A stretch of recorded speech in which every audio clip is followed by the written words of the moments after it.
mai e bine, deci dacă ar fi așa, ar fi bine. La noapte? Dacă e cum a fost spre bine sau terminat.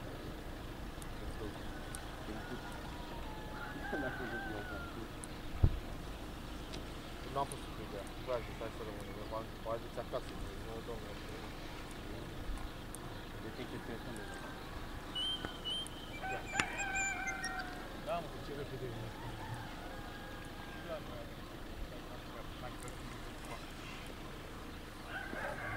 Tu pe balta asta sunt?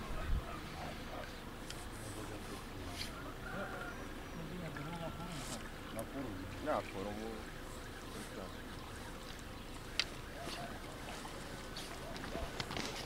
Hai să mă duc să-mi plantez lanseta.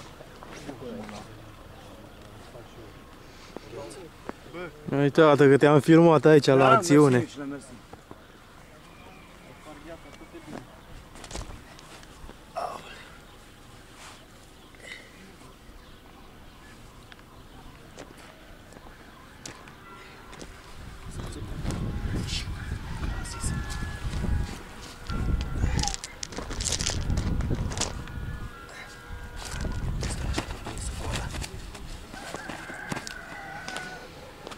Ia un pic, te rog.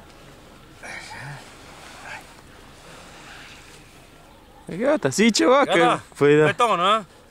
Slăbuțel așa, 20 de kg are. Da. Filmează mai de aproape să se vadă.